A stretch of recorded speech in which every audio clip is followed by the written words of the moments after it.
tal? Buenas tardes, bienvenidos a todos y todas. Muchas gracias por acompañarnos el día de hoy en este webinar Diálogo sobre educación e inclusión financiera en México y Uruguay, perspectivas comparadas y lecciones aprendidas. Tenemos un panel de lujo el día de hoy y los voy a presentar. Les pido una disculpa de antemano porque todos tienen un currículum riquísimo y muy extenso, entonces, bueno, he tratado de hacer, digamos, un resumen. En primer lugar, tenemos a la doctora Ariadna Hernández Rivera. La doctora es especialista en economía, finanzas y educación financiera. Em, Ella es profesora investigadora de la Facultad de Economía de la Benemérita Universidad Autónoma de Puebla y es miembro del Sistema Nacional de Investigadores. Em, la profesora es doctora en Administración Pública por el Instituto de Administración Pública del Estado de Puebla. Es maestra en Administración de Empresas por la Universidad de las Américas. También es catedrática e investigadora y además ha sido asesora en materia económica para el gobierno estatal y para el secretario de Finanzas del Estado de Puebla, funcionaria pública de la Secretaría de Competitividad, Trabajo y Desarrollo Económico y consultora para firmas internacionales. La doctora además tiene una amplia experiencia en medios de comunicación y conduce el programa radiofónico Impacto Económico y forma parte de numerosas asociaciones civiles en temas de equidad de género, comunicación y educación financiera, esta última, por supuesto, una de sus áreas de especialidad. Contamos también hoy con la presencia de Martín Malcorba, economista de la Universidad de la República, máster en Economía por la Universidad Complutense de Madrid, posgrado en Finanzas de la Universidad ORT, profesor de numerosas asignaturas, incluyendo Economía y Gestión Bancaria, Inclusión Financiera y Regulación Bancaria, entre otros, tanto en la Universidad de la República como en la Universidad ORT. Fue coordinador del Programa de Inclusión Financiera de Uruguay de 2010 a 2020 y asesor para el ministro de Economía y Finanzas de 2008 a 2020. Ha formado parte de numerosos consejos de administración y comisiones técnicas y funge también como asesor económico en el Parlamento Nacional. Por supuesto, tiene una muy larga lista de publicaciones en el tema de la inclusión financiera. Adrián Rodríguez Miranda es otro de nuestros especialistas que nos acompaña el día de hoy. Él es doctor en Desarrollo Económico e Integración por la Universidad Autónoma de Madrid. Es economista y magíster en Economía por la Universidad de la República. Adrián es docente e investigador del Instituto de Economía de la Facultad de Ciencias Económicas y Administración de la Universidad de la República. Actualmente es investigador del Grupo de Investigación en Desarrollo Local y Regional del Instituto de Economía y fue coordinador de dicho grupo entre 2013 y 2020. Coordinador del Núcleo Interdisciplinario de Estudios de Desarrollo Territorial desde 2012. Es docente tanto de maestría en Economía como de la licenciatura del mismo ramo en la Universidad de la República y ha sido coordinador de más de una docena de proyectos de investigación que han obtenido fondos competitivos nacionales e internacionales. Tiene una muy activa participación en charlas de divulgación, así como frecuentes apariciones en medios de prensa escrita, radio y televisión. Tiene una amplísima experiencia como consultor para entidades como gobiernos subnacionales, la Oficina de Planeamiento y Presupuesto de la República, ministerios, agencias de desarrollo y organismos tales como el PNUD, BID, FAO, Mercosur y la Unión Europea, entre otros. Por supuesto, también contamos con la presencia del embajador Víctor Manuel Barceló Rodríguez. El embajador es maestro normalista de la Escuela Nacional de Maestros, licenciado en Economía por la Facultad de Economía de la Universidad Nacional Autónoma de México y maestro en Evaluación Educativa por el Colegio de Puebla. Desde 2019 se desempeña como embajador de los Estados Unidos mexicanos ante la República Oriental del Uruguay. Nos acompaña también mi colega Jorge Hernández Saf, que es el encargado de Asuntos Culturales, Educativos y Cooperación de la Embajada. Tanto Adrián como Ariadna, como Martín tienen presentaciones, entiendo, pero me gustaría cederle la palabra primero al embajador para ofrecerle la introducción y guiarnos en esta charla del día de hoy. Muchas gracias. Gracias, Santiago, muy claro y muy conciso. Yo quisiera dar la bienvenida general a todos. Creo que esto tiene un tinte muy interesante que nos va a permitir avanzar en un terreno muy complejo, muy difícil, que tiene muchos años de estarse trabajando, pero que no nos ha podido llevar a conclusiones sólidas. Yo quisiera decirles que probablemente lo que debiéramos tocar, por supuesto, aparte de lo que ustedes consideren adecuado, es el conocimiento profundo de para qué nos sirve la educación y la inclusión financiera. ¿Cuáles son los avances en investigación que puede haber habido en este terreno? Y dónde se realizan intercambios de buenas prácticas de educación. cómo es que estamos interrelacionando esos elementos y esos conocimientos de buenas prácticas para que puedan servir a otros países o a otros sectores dentro de nuestro propio país. Las lecciones aprendidas, esta será una de ellas, y sobre todo la perspectiva del sector. Y me gustaría que pudiéramos llegar a propuestas, propuestas muy claras y muy concretas, que nos permitan saber exactamente cuál es el camino que estamos buscando. Sin duda, la economía ya no es una sola y no va a poder seguirse manejando como hasta ahora lo hemos hecho exclusivamente desde la rama financiera. Hay cambios importantes en el planeta. Hay composiciones económicas divergentes unas de otras, pero hay cuestiones todavía multilaterales que no se pueden hacer a un lado y que van a sobrevivir mucho tiempo. Para ellas tenemos que trabajar intensamente. Y con este interés quisiera dar la palabra a nuestra invitada de México, la doctora Ariadna Hernández Rivera, para que nos haga su explicación, si es posible, en los rasgos que yo marqué y si no, en los que considere ella oportunos. Adelante, Ariadna, por favor. Muchas gracias. Bueno, a todos los saludo muy afectuosamente. Muchas gracias por la oportunidad que me da el señor embajador y a ustedes por poder intercambiar estas ideas que son muy importantes para nuestros países. Tanto México como Uruguay tiene un sinfín de buenas prácticas, pero que sin duda todavía hay muchos retos pues por llegar, por alimentar, y voy a hacer una breve presentación, muy breve porque hay un sinfín de aportaciones que podemos hacer, pero quisiera llevarlo desde este ámbito. Entonces, voy a verlo desde la perspectiva primero de la educación financiera y después me voy a ir hacia la inclusión financiera. ¿Cómo estamos en México? Sin duda, en México llevamos avances, pero también aún es lento y todavía hay un camino de terracería y entre ello es el analfabetismo financiero de las personas. El 68% de los mexicanos es analfabeta financieramente. Solo un 37%, de acuerdo a algunos datos, puede calcular una tasa de interés simple, que pareciera algo muy sencillo, pero que ni siquiera es tan fácil para los estudiantes universitarios. Por ende, cuestiones que parecieran ser pues muy prácticas, como lo es la planificación, también aún hay un rezago muy importante, como lo es el 41% de los mexicanos aún no lo hace. Y pues si no hace una planificación, por supuesto, tampoco le da seguimiento a los gastos. No hay tampoco una previsión respecto a sucesos inesperados, por menos contratar un seguro, por ejemplo, ¿no?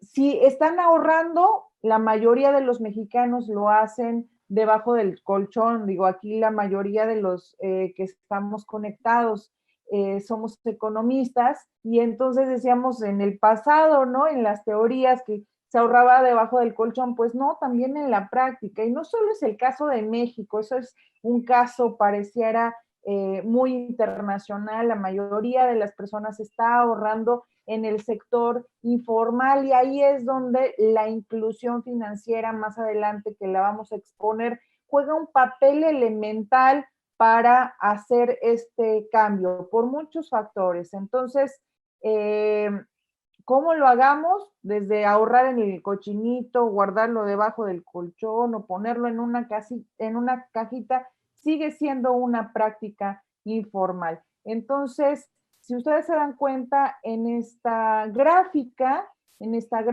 vemos cómo los adultos están pidiendo prestado, tanto en una institución financiera, miren, es un porcentaje muy mínimo, comparado con otras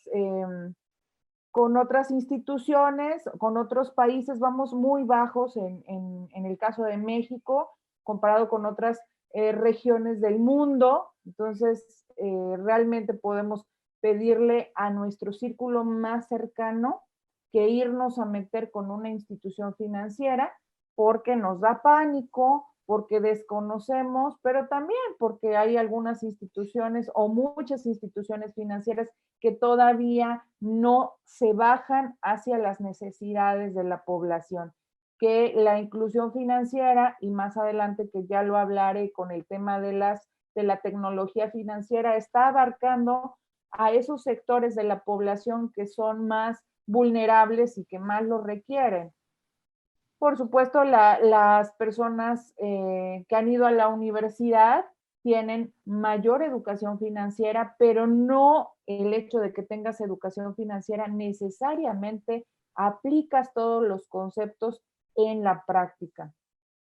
Bueno, el ahorro, que es otra variable muy importante de la educación financiera y de la inclusión financiera, también el ahorro en estas instituciones es mínimo y comparado con diferentes regiones del mundo también.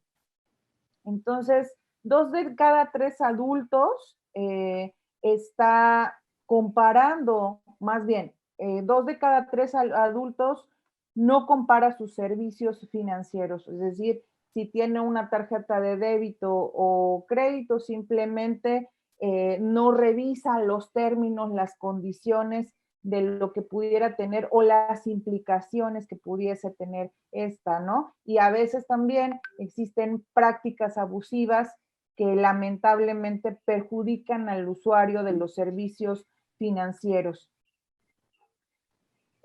Otro punto importante es la población joven que en México ya está siendo incluida afortunadamente, pero no ve el futuro, ¿no? Es el vivir hoy y en el futuro, pues, quién sabe qué sucede. Y prefiere utilizar su dinero en dispositivos móviles, en aplicaciones, gadgets, pero no en el ahorro a futuro. Parece imposible este ahorro en el futuro. Y con base en estos datos, podemos ver una relación positiva entre educación financiera y el producto per cápita. Y entonces podemos ver países desarrollados, países en los cuales el ingreso del individuo al año pues es alto, su poder adquisitivo y además su nivel de vida es muy bueno. Entonces, por ejemplo, acá está el caso de Canadá o algunos países escandinavos, tienen una alta educación financiera y también, además de eso, por supuesto, un ingreso alto. O si lo quieren ver de manera contraria, a mayor educación financiera, también esto tiene implicaciones, una relación positiva con el ingreso, porque tienen toda la formación para administrarlo adecuadamente y también generarlo, ¿no? O sea, mayores emprendimientos, porque eso es lo que nos da la educación financiera, saber administrar lo que tienes, pero también todas las herramientas para impulsar cada vez más el emprendimiento. Y bueno, también aquí en el caso de los países escandinavos, muchos de ellos tienen excelentes prácticas educativas desde sus niños de primaria o desde la educación básica, ya están trabajando la educación financiera. Entonces, esto es muy, muy importante. Canadá incluso tiene programas de educación financiera para personas de los pueblos originarios. Eso es increíble porque está atendiendo a todas sus poblaciones, incluyendo las vulnerables, porque no solo el que tiene más ingresos, sino también el que tiene menos ingresos, ese es el importante, el que debe de ser atendido en esta inclusión financiera. Entonces, a partir de esta, pues, reflexión, diagnóstico, comienzo a hacer una serie de investigaciones y aplico una encuesta a 5,000 estudiantes universitarios en México. El criterio de selección para mí fue las 20 universidades más importantes de México, públicas y privadas, en las cuales selecciono a los estudiantes de las áreas económico-administrativas para saber si ellos están educados financieramente y están incluidos financieramente. Y entonces comienzo a contemplar, sobre todo me interesaba las zonas metropolitanas, que entre comillas serían las zonas en las cuales la población debería de estar incluida por todo el acceso y la infraestructura que se pudiese tener. Y entonces voy haciendo una serie de preguntas. Esta encuesta fue muy larga, pero muy productiva. Entonces empiezo a hacer una serie de preguntas interesantes para contemplar cómo este alumno de las áreas económico-administrativas que estudiaban economía, finanzas, actuaría, un porcentaje muy pequeño de administración y contaduría, entendían estos elementos muy sencillos, pero muy indispensables en la práctica de la educación financiera. Y entonces, ¿quiénes hacen su presupuesto? Aparentemente hacen una planeación. Dicen que el 44% de los estudiantes siempre hacen un presupuesto, pero después hago una serie de preguntas que, de acuerdo a la literatura de la educación financiera, la alfabetización financiera y la inclusión financiera, parecen contradictorias. O sea, por una parte dicen que sí hacen su presupuesto, pero no ahorran de manera formal. Aquí empieza el elemento de la inclusión financiera. En México nosotros tenemos la oportunidad de instituciones financieras que le dan a los estudiantes universitarios productos financieros de manera gratuita. Eso es muy bueno porque no te cobran ninguna comisión a los estudiantes por el uso de las tarjetas, ni siquiera te exigen un mínimo de movimientos, pero a pesar de ello, los estudiantes no utilizan estos productos financieros y si ahorran, por ejemplo, a pesar de tener estudios formales, están ahorrando debajo del colchón, ¿no? O sea, lo están guardando en el hogar, porque les puse unas preguntas muy simpáticas como ahorro bajo el colchón, el cochinito y esas cosas, que todo era en el hogar, y casi el 50% me está ahorrando en el hogar. Estudiantes que están cursando finanzas, que debería de ser la inversión uno de sus ejes principales, únicamente me contesta el 7% que lo está invirtiendo. Entonces también ahí vemos otro elemento de la teoría hacia la práctica que no se lleva a cabo. No tienen muchos de ellos ahorros, eso es comprensible, dado que su ingreso es muy básico, muy elemental, pero de todos estos, únicamente el 28% tiene la cultura de guardarlo en el banco, es decir, en una institución formal de manera adecuada, como lo veríamos, porque estamos de acuerdo que si lo guardas en el banco, al menos tu dinero no perdería valor, que eso es lo que te enseñan cuando estudias economía, finanzas, actuaría, administración. No pierde valor por el tema de la inflación, te está generando una tasa de interés que es más o menos la inflación que se tienen en los países. Entonces, quienes lo están guardando en el hogar aún no tienen contemplado que el dinero pierde valor. Y bueno, pues acá otro tema muy interesante es que ninguno de los estudiantes casi prevé el tema del retiro. Viven el momento, lo sabemos, no es algo oculto, pero acá está evidenciado.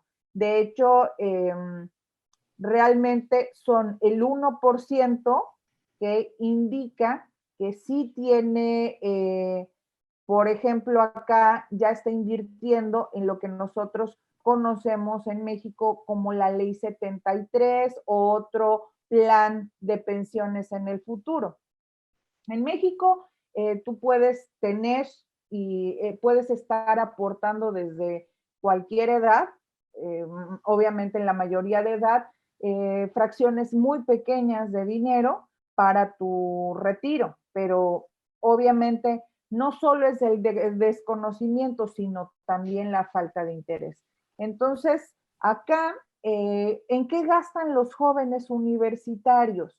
Acá hay una serie de información interesante que también se puede analizar el comportamiento, que es otra de las áreas de trabajo que estoy uniendo con estos temas, ¿no? Las finanzas del comportamiento y la economía del comportamiento. Entonces, los estudiantes, pues comidas fuera, bueno, obviamente por la pandemia ya no es este mismo porcentaje, pero digamos que en términos generales esto es lo que están gastando los estudiantes. Muy bien.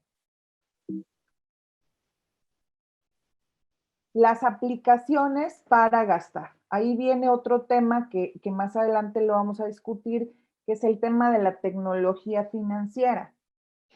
Cada vez está permeando más la tecnología financiera, pero a pesar de que los estudiantes en las universidades tienen acceso a Internet, tienen todos, la mayoría de ellos, un dispositivo móvil, todavía hace falta mucho, como este porcentaje nos lo indica, 22% para hacer todas esas transacciones aún es muy pequeño.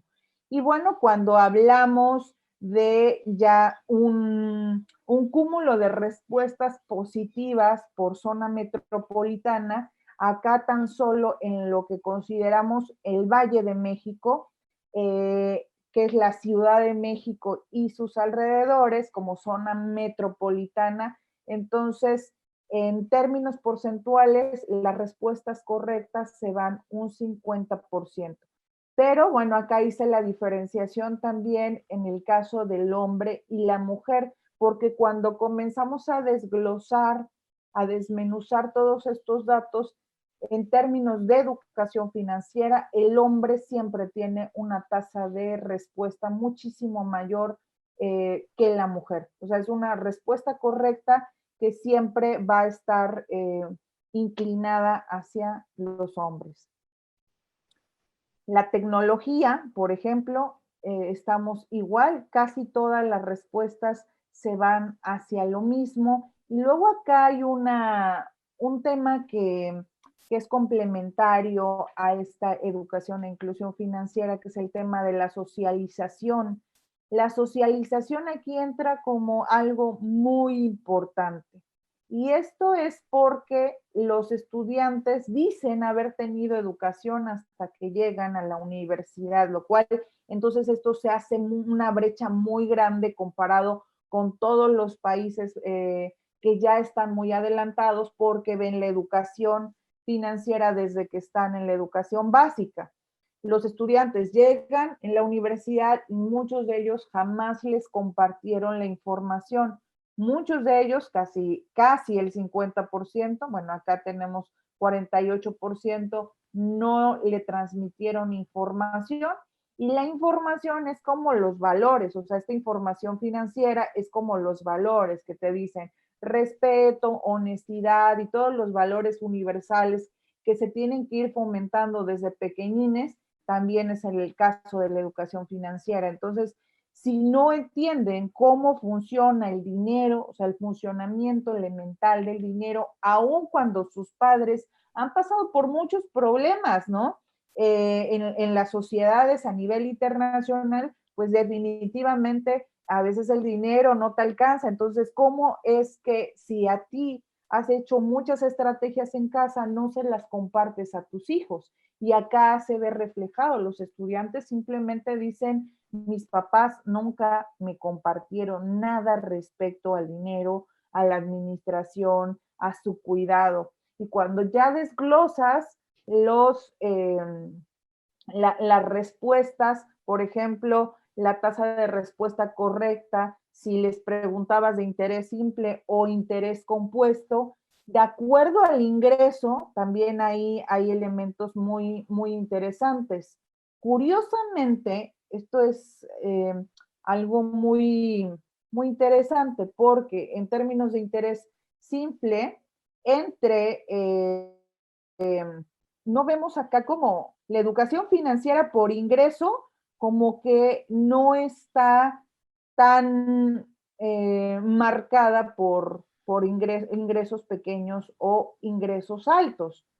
Sí, se ve aquí, se observa un ingreso para los estudiantes como un pico adicional y después vuelve a bajar, pero lo que sí se podemos observar es que para ingresos más altos, los estudiantes ponen menos atención de cuánto proporciona el interés. Es decir, si tú estás haciendo una inversión, ya estás haciendo inversiones importantes, te debería de interesar cuánto es el interés simple o el interés compuesto, ¿no? Pero parece que los estudiantes, entre más dinero les dan, menos atención ponen.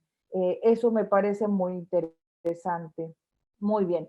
Entonces, ya que vimos este diagnóstico de la investigación a nivel internacional, en el caso mexicano, y esta investigación realmente me ha marcado porque me ha hecho reflexionar de todo lo que tiene que cambiar la educación, la política educativa en las sociedades, no solo en México, sino en la estructura.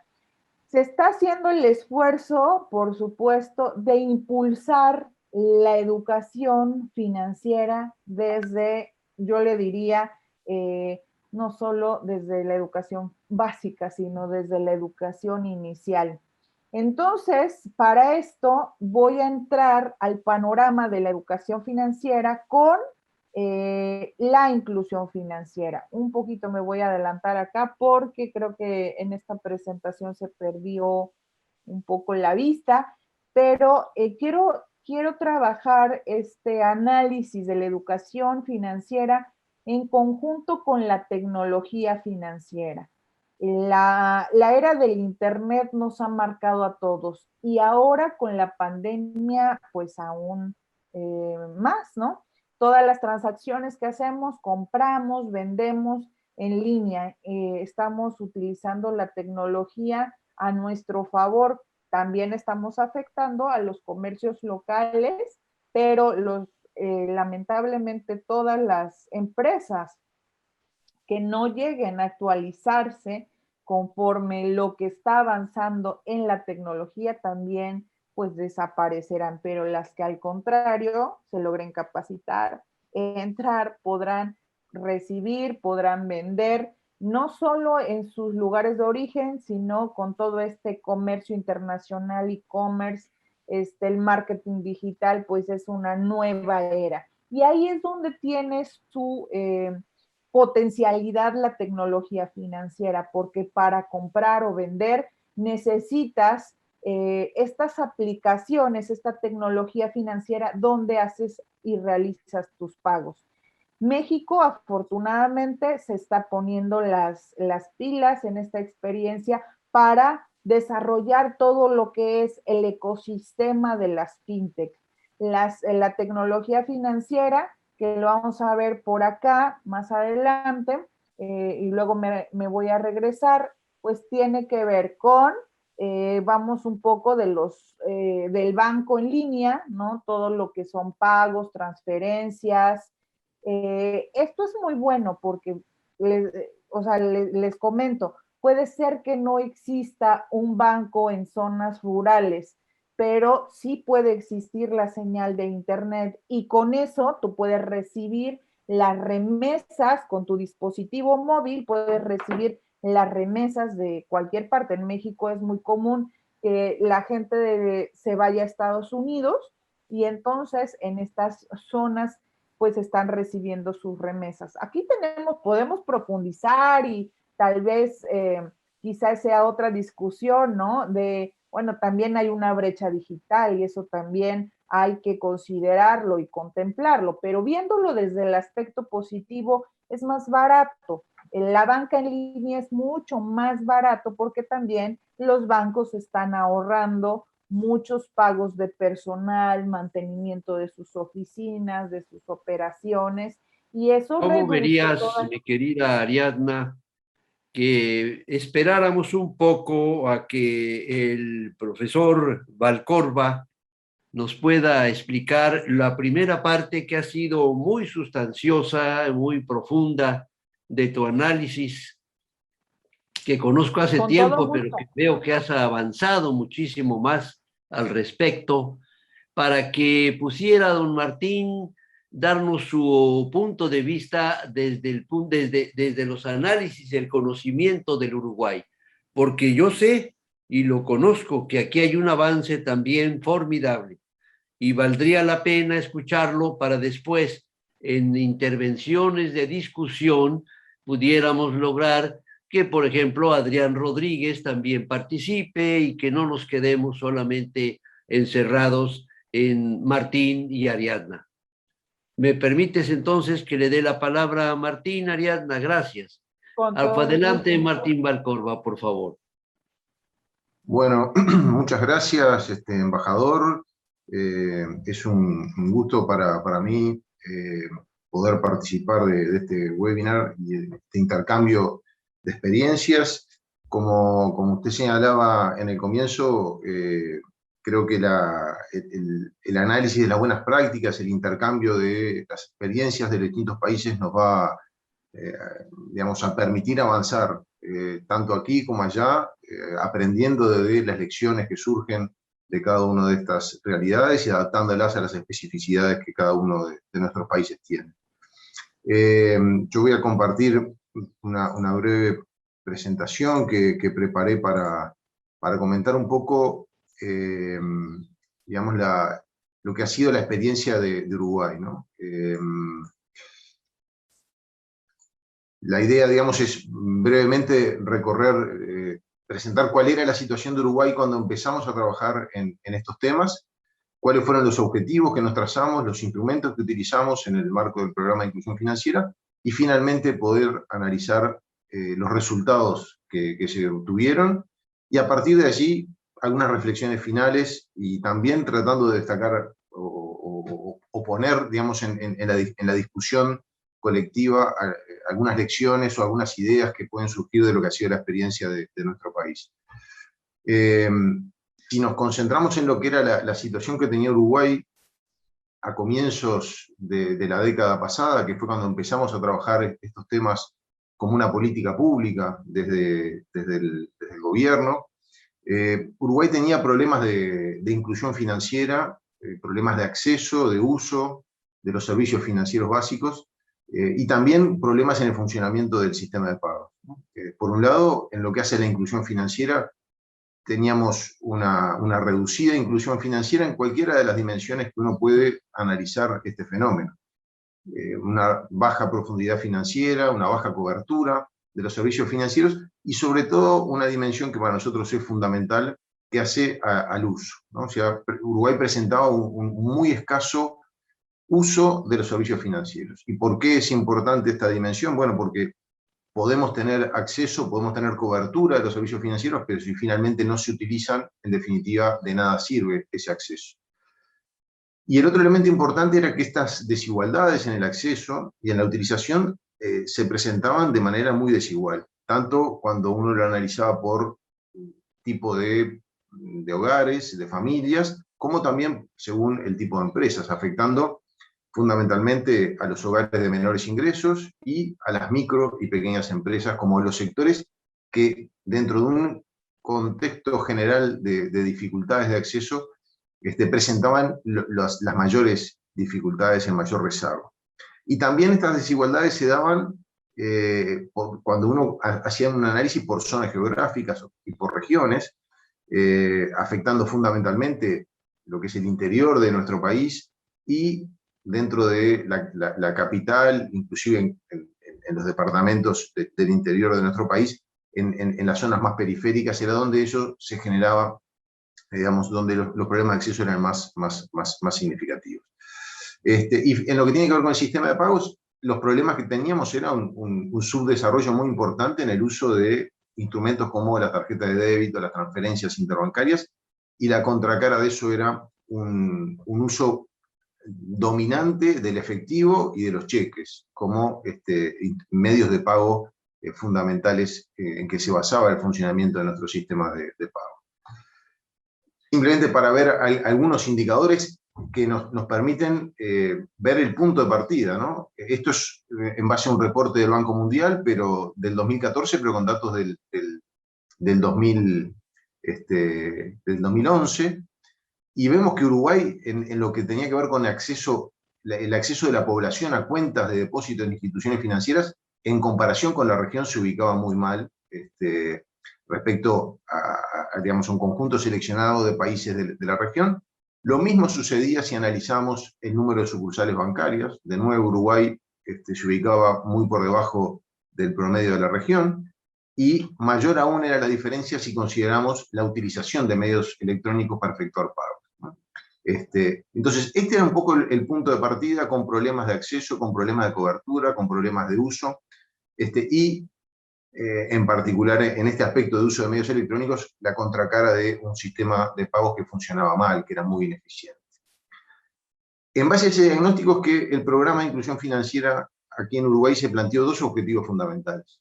Por un lado, universalizar el acceso, y eso, digamos, centrado en los sectores que históricamente habían tenido mayores dificultades de acceso, sectores excluidos o sectores que, accediendo a los servicios financieros, lo hacían en muy malas condiciones.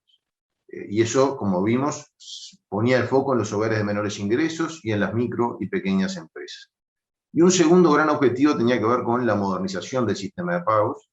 Allí, digamos, un conjunto de medidas que apuntaban a promover el uso de los medios de pago electrónicos en sustitución del efectivo, que son medios de pagos más eficientes, más modernos, más seguros, pero que al mismo tiempo tienen algunos otros beneficios en lo que hace al funcionamiento de la economía en su conjunto, como promover mayores niveles de formalización y también favorecer o fortalecer los distintos mecanismos de combate a la evasión tributaria y también al lavado de activos. Y el foco fundamental de esta modernización del sistema de pagos estuvo centrado en cómo lograr que los pequeños comercios pudieran ser parte de este proceso de modernización. O sea, cómo lograr que este proceso de modernización no dejara colectivos por el camino. En este caso, los pequeños comercios. Pero también, si lo vemos vinculado con el primer objetivo, del lado de los consumidores, aquellos sectores que no accedían, por ejemplo, a los medios de pago electrónico. Entonces, era una forma de promover la modernización del sistema de pagos, pero con equidad, con acceso universal, tanto del lado de los comercios como de los consumidores. ¿Cuáles fueron los instrumentos que utilizamos para avanzar en estos dos objetivos centrales? En cuanto al acceso, tanto de las familias, de los hogares, como de las micro y pequeñas empresas, en lo que hace a las familias, el instrumento principal estuvo vinculado al pago de salarios y honorarios profesionales a través de medios electrónicos, a través de una cuenta bancaria o a través de un instrumento de dinero electrónico que es un medio de pago emitido por agentes no bancarios que digamos que se creó en el marco de la Ley de Inclusión Financiera y se reglamentó su funcionamiento. Y lo que era importante para promover el acceso y al mismo tiempo facilitar y promover el uso era que estos accesos fueran sin costos, o sea, que uno pudiera acceder a una cuenta gratuita sin costos de apertura, sin costos de mantenimiento, sin exigencia de saldos mínimos, y con un conjunto de servicios básicos también gratuitos, como por ejemplo la posibilidad de realizar extracciones, transferencias electrónicas. En lo que hace a los micro y pequeños empresarios, también se estableció que los monotributistas, que es el escalón más bajo en cuanto a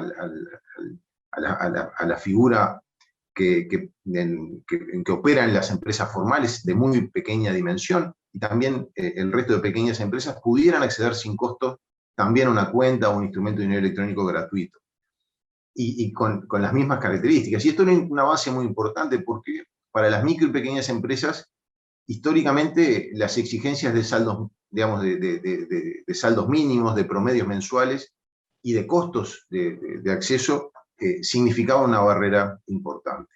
Otras medidas que se implementaron para avanzar en este objetivo de universalizar el acceso tenían que ver con la reglamentación de la figura de los corresponsales financieros, que esto fue una herramienta muy importante para poder extender el acceso de los servicios financieros en las localidades más pequeñas, más alejadas, en las cuales instalar una sucursal bancaria, por ejemplo, no era viable. Entonces, bueno, la posibilidad de que operaran corresponsales financieros era una forma de multiplicar los mostradores de atención al público y por lo tanto facilitar el contacto con clientes en los lugares un poco más alejados. Y por otro lado, la reglamentación de las cuentas básicas de ahorro, simplificando los procesos de acceso a las cuentas cuando se trataban de cuentas, por ejemplo, con bajos movimientos de fondos, tanto para empresas como para personas. Y sin duda el otro componente importante tiene que ver, como bien lo señalaba Ariadna, con el programa de educación financiera, porque en definitiva el acceso de colectivos que históricamente no accedían a los servicios financieros, si no va acompañado de medidas de educación y de protección a los usuarios de los servicios financieros, es una inclusión que queda renga, que queda, digamos, con problemas en la dinámica más digamos, en una mirada más de mediano plazo. En lo que tiene que ver con el segundo gran objetivo, modernizar el sistema de pagos, se utilizaron distintos instrumentos para poder, digamos, avanzar en esa dirección. En primer lugar, por ejemplo, restringiendo el uso del efectivo y promoviendo simultáneamente el uso de medios de pago electrónicos, alternativos al efectivo. Así, por ejemplo, se establecieron inicialmente restricciones a los pagos en efectivo para montos que aproximadamente superaban los $5.000, y se establecieron una serie de disposiciones que limitaban también el uso del efectivo, por ejemplo, para arrendamiento, el pago de arrendamiento de inmuebles, el pago de proveedores del Estado, tributos nacionales y también la compra-venta de inmuebles y automóviles. Esto es, digamos, un conjunto de disposiciones que estuvieron en la Ley de Inclusión Financiera, estuvieron vigentes hasta principios de este año cuando, digamos, se modificó el marco legal, pero que sirvieron como un impulso adicional en este proceso de modernización y que vamos a ver que tuvieron resultados bien interesantes. Lo otro importante, con el foco ese puesto en cómo lograr que los pequeños comercios no queden excluidos de este proceso de modernización, tenía que ver con tratar de superar las barreras que los comerciantes tenían para acceder a la aceptación de los medios electrónicos. Y allí, por ejemplo, se lograron reducciones muy importantes del costo de aceptación, los aranceles que se le cobran a los comerciantes, con reducciones importantes iniciales y cronogramas de reducciones futuras en función del aumento en la utilización. Se redujo el plazo del pago de los comercios por las ventas que realizaban con tarjetas de débito. Se subsidió también el costo del arrendamiento de los dispositivos para aceptar tarjetas, de los POS. En fin, un conjunto de medidas que apuntaban a reducir el costo que los comercios, sobre todo los más pequeños, tenían para aceptar medios electrónicos.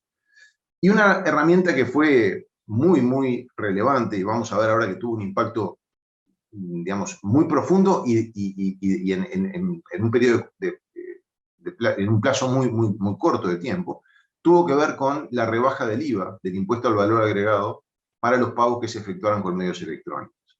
Esto básicamente aplicaba sobre pagos con tarjetas de débito, instrumentos de dinero electrónico y otros instrumentos similares, como pagos desde celulares, desde aplicaciones, débitos en cuenta, pagos online, en fin, digamos, todo lo que digamos el set de pagos electrónicos. Y allí Uruguay tiene digamos, distintos esquemas de devolución del IVA asociados al uso de medios electrónicos que han venido operando con resultados bien interesantes. Por ejemplo, en el caso de las tarjetas, a través de las cuales se realizan transferencias monetarias a los sectores más vulnerables, medidas, digamos, de políticas sociales, de apoyo a estos sectores, se implementó la rebaja de la devolución de la totalidad del IVA. Como rebaja general, osciló entre 2 y 4 puntos a lo largo del tiempo y según la modalidad de pago. En el caso de los restaurantes, hay una rebaja de 9 puntos del IVA, que esto tuvo un foco, digamos, para promover la formalización, pero también en el marco de, por ejemplo, la situación de la pandemia que afectó a este sector en forma muy importante, también fue una herramienta que trató de apoyar la actividad de los restaurantes, y también en el turismo para los no residentes con la devolución de la totalidad del IVA. Esto obviamente en este momento, pandemia mediante, no es una herramienta que esté siendo digamos, de un impacto importante, pero sí ahora, por ejemplo, de cara a la apertura de las fronteras que estamos manejando, va a ser una herramienta que va a apoyar también a un sector que ha sido muy castigado por la pandemia. El esquema de la rebaja general, acá yo se los presento, simplemente esto después les queda la presentación para poder verla con más detalle, pero fue oscilando entre estos 2 y 4 puntos en tarjetas de débito e instrumentos de dinero electrónico. Inicialmente aplicó también para tarjetas de crédito, pero eso estuvo vigente hasta diciembre del 2016 y en la actualidad tenemos una rebaja general de 2 puntos del IVA para todas las operaciones con tarjetas de débito e instrumentos de dinero electrónico, tanto para pagos presenciales como pagos online. Bien, hasta aquí entonces el diagnóstico, los objetivos, los instrumentos. Brevemente, algunos resultados que se obtuvieron de la aplicación de estas medidas. En primer lugar, hubo un avance muy importante en el acceso de sectores que antes estaban excluidos y que pudieron acceder a estos servicios financieros básicos sin costo. Aquí, por ejemplo, vemos que en los últimos 6 años se emitieron 1.700.000 instrumentos de dinero electrónico y 800.000 nuevas tarjetas de débito. Esto para la dimensión de un mexicano, de repente no es una cifra muy elevada, pero teniendo en cuenta que en Uruguay somos 3,5 millones de habitantes, estos números realmente son muy fuertes, significó un avance muy significativo. Hay duplicaciones, hay personas que pueden tener más de una tarjeta o que tienen una tarjeta de débito y un instrumento de dinero electrónico. Eliminando esas duplicaciones, estamos hablando de que 1 millón de personas aproximadamente pudieron acceder a un medio de pago electrónico gratuito. Esto es el 40% de la población de más de 15 años, ¿no? Entonces, realmente cuando uno mira estos números, el impacto en términos de democratizar el acceso, permitir que sectores que antes no accedían pudieran acceder a un medio de pago electrónico fue realmente bien interesante. En cuanto a la cobertura a nivel de los comercios, también cuando uno mira la cantidad de POS, de los dispositivos para aceptar los medios electrónicos, hubo un crecimiento de la mano de los incentivos y las facilidades que se pusieron a disposición de los comercios, sobre todo los pequeños, muy grande. Y la cantidad de comercios que aceptan medios de pago electrónico durante la vigencia del programa se multiplicó por 6, lo cual también es un resultado interesante en lo que tiene que ver con la ampliación de la plataforma tecnológica para la aceptación de medios electrónicos. Y esto, de nuevo, cuando uno lo mira a la luz de lo que fue la pandemia y el impacto que tuvo, esta trayectoria creciente de comercios que cada vez aceptaban más medios electrónicos fue un punto de partida muy importante para que los comercios rápidamente pudieran reconvertirse a modalidades de comercio online electrónico con la aceptación de pagos electrónicos, porque ya de alguna manera habían transitado esa primera experiencia con los pagos presenciales. En cuanto a los hábitos de pagos, vemos que el uso de los pagos con tarjetas de débito se multiplicaron por 36 entre 2013, 2014 y el año 2020. Los montos operados con tarjeta de débito se multiplicaron por 42. Y si vemos el impacto inmediato que tuvo la rebaja del IVA, la rebaja del IVA comenzó a operar en agosto del 2014.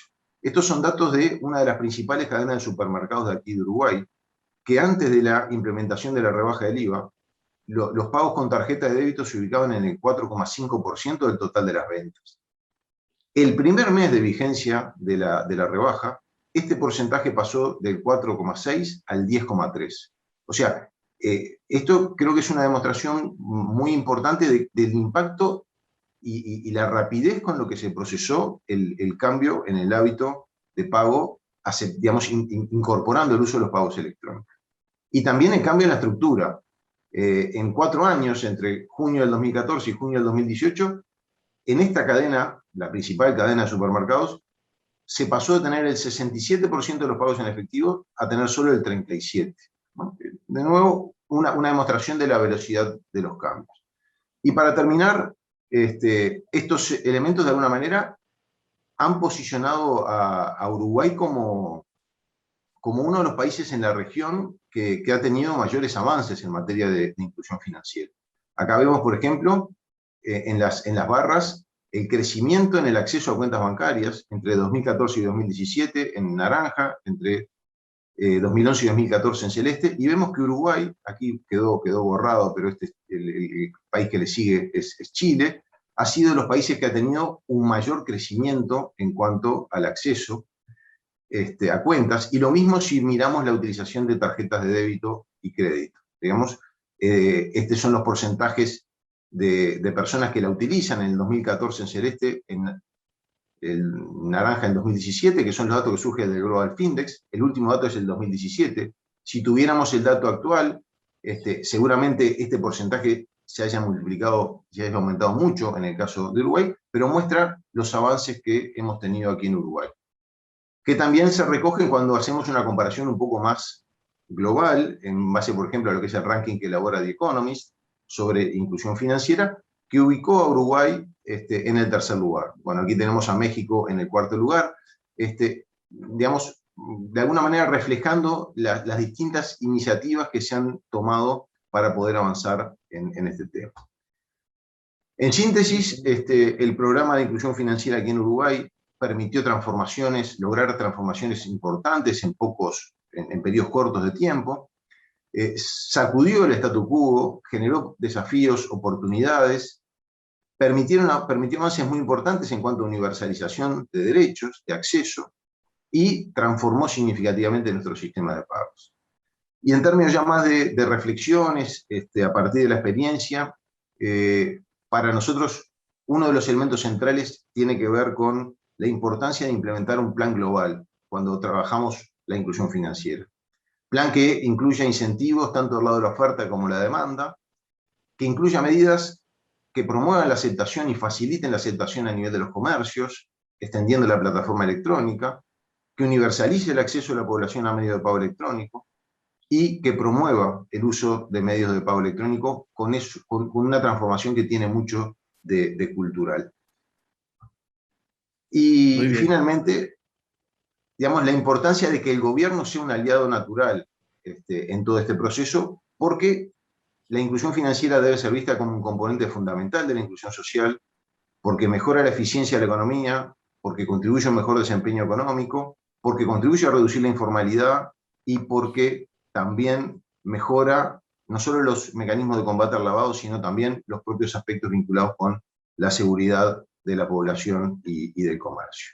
Hasta ahí básicamente lo que quería compartir con ustedes sobre la experiencia de Uruguay y bueno, quedo a las órdenes para el intercambio posterior. Gracias, Martín. Gracias a las posiciones tan precisas de Ariadna y de Martín. Podríamos ahora pasar a una discusión general. Yo no sé quién quisiera ser el primero que participara en esto. Ariadna, Adrián, Inés, mismo Martín. Yo abro el fuego. Sí. Adelante, Adrián. Muy bien. Bueno, primero que nada, agradecer al embajador y bueno, agradecer también al trabajo de Santiago y Jorge de esta vinculación con Ariadna, de la Benemérita Universidad Autónoma de Puebla, con quien vamos a estar trabajando desde la Facultad de Ciencias Económicas y la Universidad de la República. Yo estoy acá como coordinador del posgrado de Economía y Gestión para la Inclusión, y eso tiene que ver con, bueno, un posgrado en el cual hay un eje en inclusión financiera que coordina Martín Valcorba, la profesora Inés Vázquez, que nos está acompañando, coordina un eje en cooperativismo, economía social, hay un eje en desarrollo territorial y hay un eje en creación y desarrollo de empresas. ¿Y por qué presento esto? Bueno, porque un poco mi intervención inicial para abrir la discusión es darle este marco general a la inclusión financiera como una herramienta para el desarrollo. Entonces, bueno, algunas de las cosas últimas que planteaba Martín, bueno, y las cosas que estuvo planteando Ariadna sobre los avances que han habido en esta herramienta, yo creo que genera una plataforma para poder trabajar en clave de desarrollo y en clave de desarrollo de capacidades de las personas, a nivel de personas como trabajadores, pero también como empresarios, a los distintos niveles y cómo también se puede llegar con las políticas a los diferentes territorios es clave. Y en ese sentido, me parece que es interesante, por ejemplo, para el caso de Uruguay, que como ha mostrado Martín, ha sido impresionante la transformación en cuanto al acceso que hay hoy en día de los instrumentos financieros, pensando en los retos y en los desafíos, ¿no? Siempre mirando un poco hacia cómo ir hacia adelante. Creo que está buena la mirada esta integral para poder ver cómo uno puede aprovechar justamente en las poblaciones vulnerables y en las empresas pequeñas y las microempresas estas facilidades que hoy ofrece Uruguay.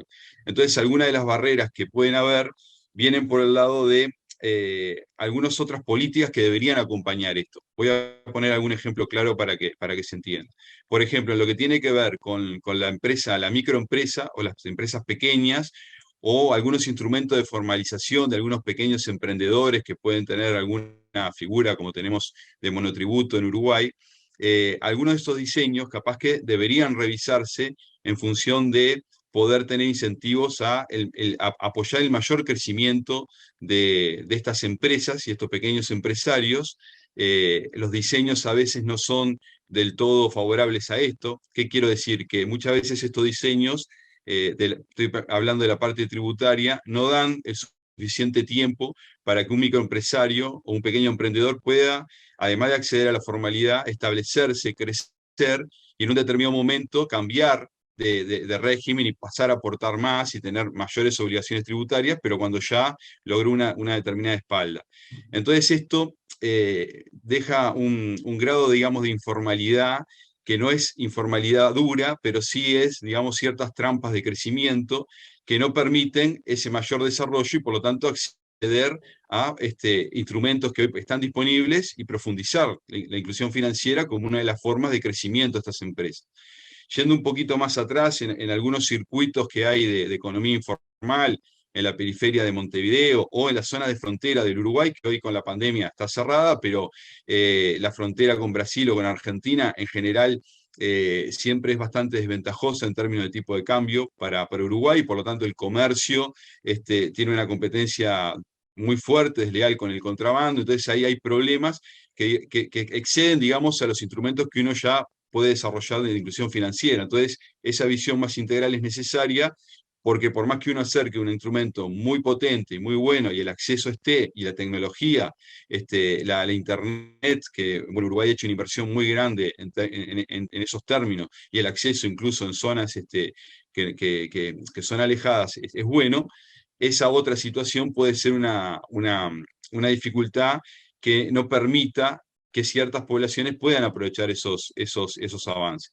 Y ahí el riesgo que podemos tener, y con esto cierro, es que estos avances, en definitiva, se queden en algunos lugares en la posibilidad de acceso, pero no de profundización, y entonces sigamos transitando como América Latina conoce bien en esta cuestión de las economías duales, donde logramos insertar a ciertos segmentos de nuestras empresas y nuestra población en lo que es la economía global y las facilidades que hoy tiene la tecnología, pero nos va quedando un sector más duro al cual es difícil acceder.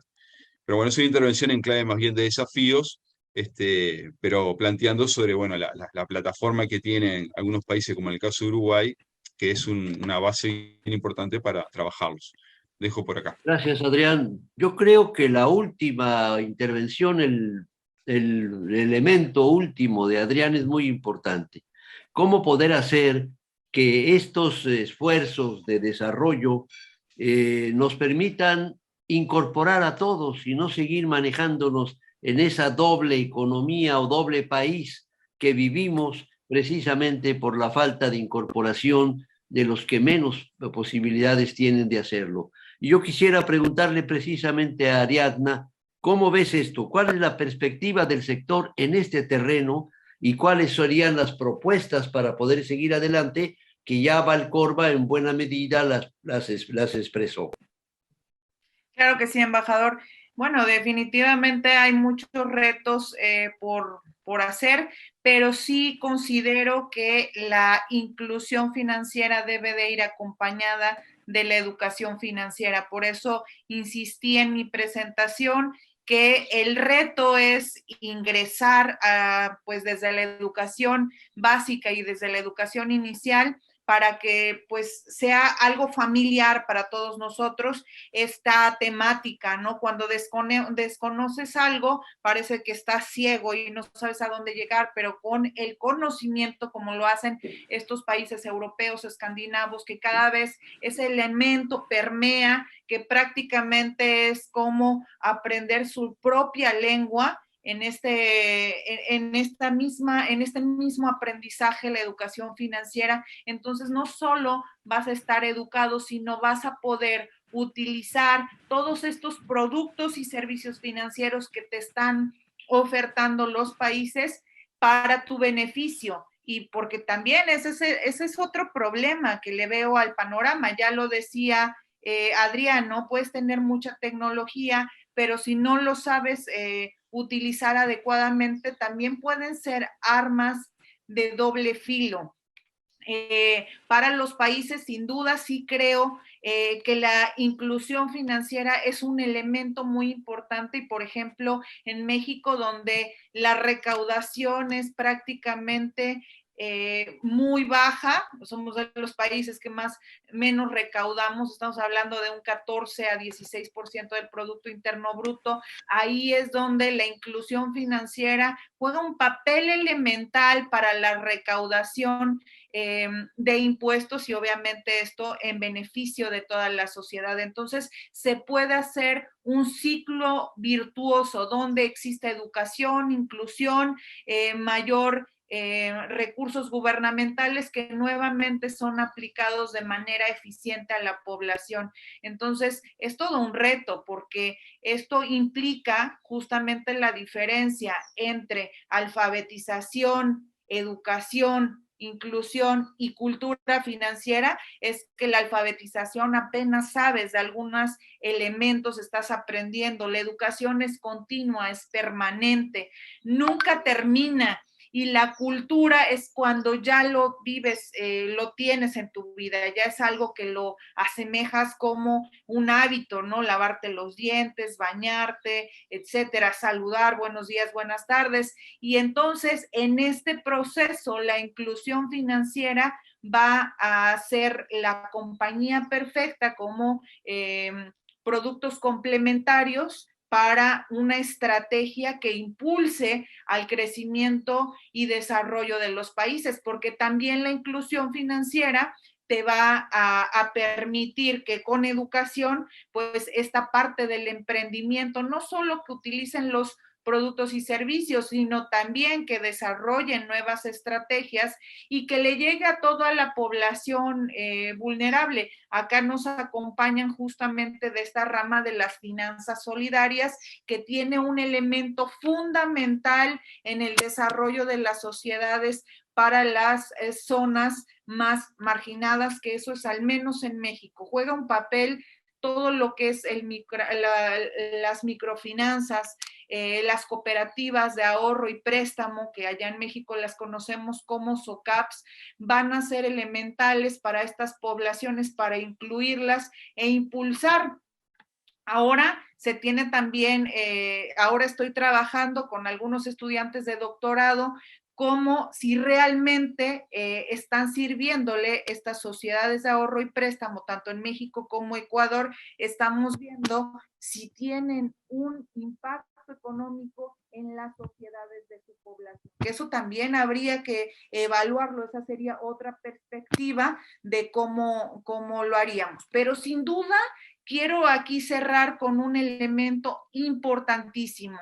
La pandemia nos ha acelerado todos los elementos tecnológicos y esto llegó para quedarse. La tecnología, así como en este momento todos estamos en Uruguay, pero nos estamos conectando a través de nuestros dispositivos móviles, también va a ser el tema de la tecnología, y quien no aprenda de tecnología y quien no empiece a trabajar en la tecnología financiera, va a haber una brecha muy, muy fuerte, que eso va a ayudar a algunos, pero también va a lastimar a otros. Muchas gracias.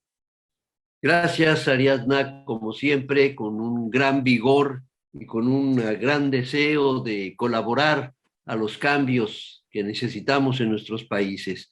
He visto a Inés muy callada, no sé si quisiera hacer alguna intervención. Adelante, Muchas Inés. gracias. Muchas gracias, señor embajador.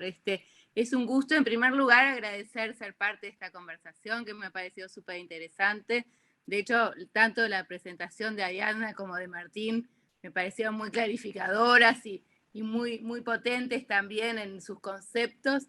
Creo que tenemos muy buenas oportunidades y saludo la posibilidad de intercambiar y pensar en el trabajo en conjunto, porque me parece que tenemos mucho para aprender unos de otros.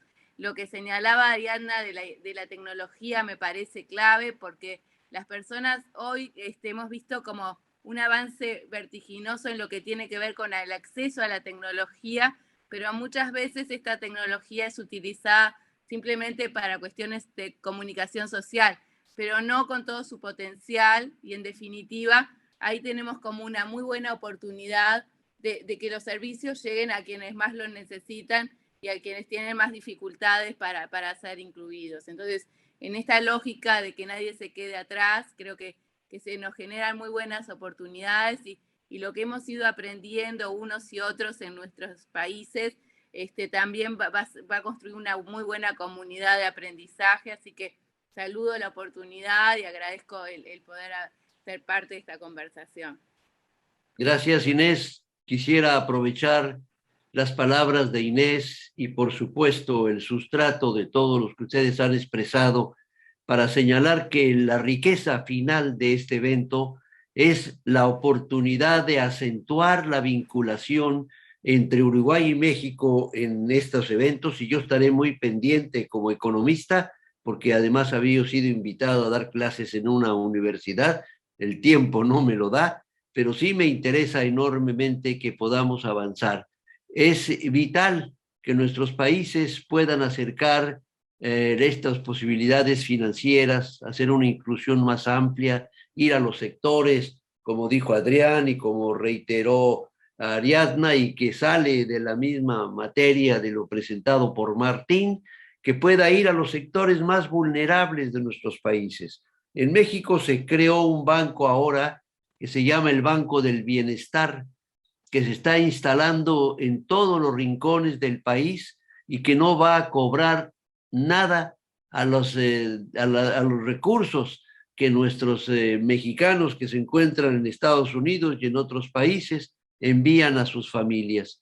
Estas remesas son vitales para la economía mexicana, y al llegar de esa manera va a permitir que se puedan hacer esfuerzos por organizar estos recursos y llevarlos al terreno productivo y no solamente al gasto, que a veces no es el correcto.